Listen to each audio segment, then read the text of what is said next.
Hi అండి, welcome to Rajvihar cooking channel. ఈరోజు మనము ఈవినింగ్ టైం స్నాక్స్లోకి ఇన్స్టెంట్గా తయారు చేసుకుని బియ్యం పిండితోటి బోండాలను అప్పటికప్పుడు టేస్టీగా క్రిస్పీగా ఎలా తయారు చేసుకోవాలో చూద్దాము. ఇప్పుడు ఒక మిక్సింగ్ బౌల్ తీసుకొని ఇందులో 1 కప్పు బియ్యం పిండి, 1 అరకప్పు గోధుమ పిండి వేసుకుంటున్నాను. ఇందులో 2 టేబుల్ స్పూన్లు ఉప్మా రవ్వ వేసుకుంటున్నాను. దీన్ని సుజిరవ్వ అని కూడా అంటారు. ఇలా వేసుకొని 1 అరకప్పు పెరుగు, 1 అరకప్పు నీళ్ళు కూడా పోసుకుంటున్నాను. ఇలా పోసుకొని ఇందులో మీ టేస్ట్కి సరిపడినంత సాల్ట్ కూడా వేసుకోవాలి. ఇలా వేసుకొని పిండి మొత్తాన్ని ఓసారి కలుపుకోవాలి.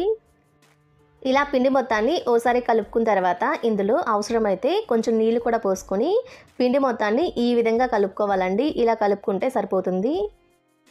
ఈ పిండిని మనం బోండాల పిండి కంటే కూడా కొంచెం గట్టిగానే కలుపుకోవాలండి. ఎందుకంటే మనం లాస్ట్లో ఉల్లిపాయలు పచ్చిమిర్చి వేసి కలిపేటప్పుడు పిండి కొంచెం లూజ్ అవుతుందండి. అందుకని కొంచెం గట్టిగానే కలుపుకొని మూత పెట్టి ఒక 2 గంటల పాటు పక్కనుంచుకోవాలి. ఇలా 2 గంటల పాటు పిండి పక్కనుంచుకోవడం వల్ల పిండి కొంచెం పులుస్తుందండి. ఇప్పుడు ఇందులో సన్నగా తరిగిన ఉల్లిపాయలు, పచ్చిమిర్చి, కరివేపాకు వేసుకుంటున్నాను. ఇందులోని 1 టేబుల్ స్పూన్ జీలకర్ర, 1 చిటికెడు వంట సోడా వేసుకుంటున్నాను. ఇలా వేసుకొని పిండి మొత్తాన్ని ఓసారి కలుపుకోవాలి. ఇలా పిండి మొత్తాన్ని కలుపుకోవాలి. ఇలా పిండి కలిపేటప్పుడు మీకు పిండి కొంచెం లూజ్గా అనిపిస్తే కొంచెం మైదా పిండి అయినా వేసుకొని పిండి మొత్తాన్ని కలుపుకోవచ్చండి.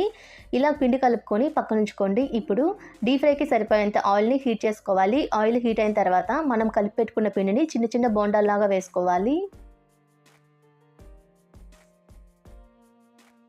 ఇలా ప్యాన్కి సరిపోయిన బోండాలు వేసుకోవాలి. ఇలా వేసుకొని వెంటనే గరిటెతోటి కదిలిస్తే బోండాలు గరిటెకి అతుక్కుంటాయండి. ఇలా కాకుండా 1 నిమిషం పాటు ఫ్రై అయిన తర్వాత ఇలా 2 సైడ్లకి తిప్పుతూ లైట్ గోల్డెన్ బ్రౌన్ కలర్ వచ్చేంత వరకు మీడియం ఫ్లేమ్ మీద ఫ్రై చేసుకోవాలి.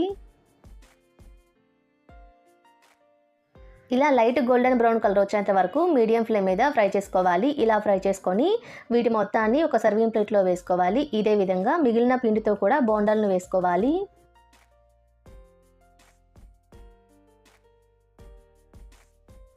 ఇలా అన్ని బోండాలు రెడీ చేసుకొని ఒక సర్వింగ్ ప్లేట్లోకి పల్లి చట్నీతో కానీ కొబ్బరి చట్నీతో కానీ సర్వ్ చేసుకుంటే పైన క్రిస్పీగా లోపల సాఫ్ట్గా ఎంతో టేస్టీగా ఉండి బోండాలు అయితే రెడీ అయిపోతాయండి. మీరు కూడా ఒకసారి డెఫినెట్గా ట్రై చేయండి. ఎలా వచ్చాయో నాకు కామెంట్ చేయండి. మా వీడియో మీకు నచ్చినట్టయితే మా ఛానల్ని సబ్స్క్రైబ్ చేసుకోండి. Thanks for watching.